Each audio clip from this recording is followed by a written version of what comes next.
broadcast live from our Pizza Hut. Our show brought to you in part by Matt Studer at Ken's Standing Seam. Metal roofs for farm, home, and business. Dwayne McCombs and everybody at Poet by Refining, Northwest of Marion on the Hillman 4 Road. Brandon Douglas at Wendy's, downtown Bucyrus and in Upper Sandusky. On Old 30, just east of 23. And Dr. Erica Sheever at Bucyrus Veterinary Service at 222 West Mary Street. Eric Eckert joins us right now, Coach. Tough game against the Galleon Tigers. You told me it was going to be a good ball game and tough, and they were big, fast, and very, very talented. Everything you told me about it was came through. Yeah, and we, at the beginning of the game couldn't have gone any better initially. Yeah, we split a kick and was that planned? Well, we were meant to squib it. Yeah, it wasn't an onside kick. We just got lucky that they didn't hop on it, and we did. Well, when I saw it, from the press box, they got a chance to recover this thing, and boom, next thing they did. It was a really bad kick. It turned out okay. And then we had some problems after that. Jitters or whatever got to us a little bit, and next thing you know, it's 1st and 25. So, you can't do that against a good team. You can't make those types of mistakes. But, I thought our kids played really hard. It was 14-0 with about 3 minutes to go in the half. After giving up 14 points within the first 3 minutes of the game, and then we made a mistake on punt on a special team, and they got great field position, and they go down and they score again right before half. We come out in the third quarter and get it to 20-6, and then we gave up 17 points in about 3 minutes of game time. So. Against good teams, you can't do those things where you have mental lapses and you give up plays. But I can't say how much. I like how hard we played. Just I don't think we played all that smart sometimes. Okay, let me ask you a question. It's all the way down here at the bottom. I'm going to swing it up to the top. What did we learn from this game that we can take into the rest of the season and hopefully get better? Well, I think the first thing you got to take away is the penalties, the times that we didn't think on the field. And I think if you ask any good football team or any good football coach, you can't shoot yourselves in the foot and expect to win. So when we do those things and we take care of the football and we don't make mental errors, we can hang with people. But if we do those things and we screw up, we can't compound it like we did on Friday. I think a lot of people who maybe don't follow the game on a regular basis don't understand the mental aspect of the game. Some people have the misconception that it's just physical, that's it. Anybody can do it as long as you can outpower somebody else or you're fast or strong. Takes a little, that lump 3 feet above your butt is important, right?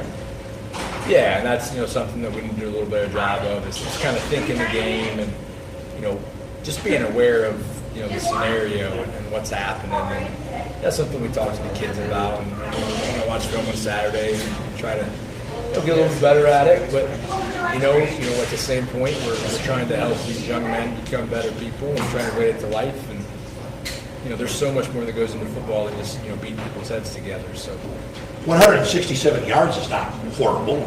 It's not good when you consider that it's not good. Not good. Well, there are people that win ball games with 167 yards. Now, and it could have been a lot more. But we had a lot of losses. You probably had a little over 200 yards if it hadn't been for the penalties and losses. Yeah, we had some misfires and things like that. But, at the end of the day, I don't know how many first downs we had in the first half off the top of my head, but it wasn't many. In the second half, we started to roll a little bit. I did the majority of that yardage in the second half, and if we put two halves together where we, have 150 or 200 yards a half, and now you're talking about good offense. But the offense is coming still. I knew it wasn't last week. It wasn't where we wanted it. It's probably not where we want it currently, but that's why we practice to get better each day. Got a guy here tonight. Devin Newland had a big rush in the second half, which kind of helped set up a touchdown. Yeah, Devin's. He's come a long way since camp. He's a kid that we challenged a little bit. Maybe got buried on the depth chart a little bit, and he's found a way to kind of get back up in there. And we have some other kids that didn't get the opportunities we had hoped for in the first game, and hopefully as we move forward, they get more opportunities because I think we've got some good backs, and we just got to get them opportunities, get everything to click. Harley Robinson, who's primarily been known as a receiver in your years at Bucyrus, had a nice ground game, 46-yard touchdown rush was just set up by Devin Newland. Yeah, and that's, Harley's a kid that's been around since his 4th year playing varsity football, and kind of has an awareness of how fast the game is and kind of what he needs to do, even though sometimes he thinks he may knows a little too much. But he does a good job when he's on the field. He's kind of bought into one of the best comments he's made so far this year is just, I don't care, coach, it's all about the team. I want the team to win. And I can't always say that that's always been his attitude, but this year is a little different, and he's kind of bought into that.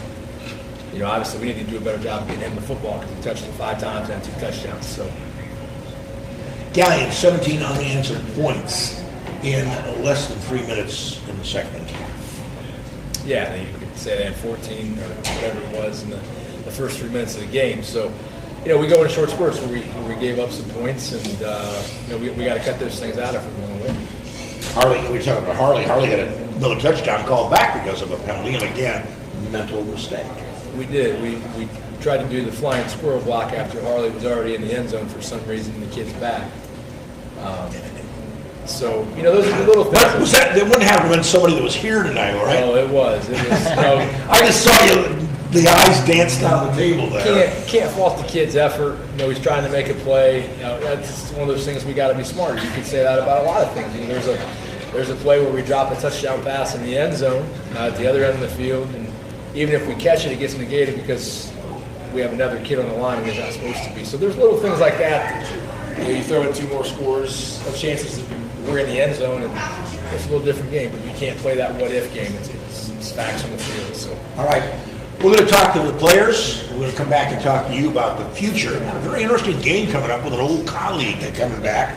Details come up on the show. We'll be back right after these messages.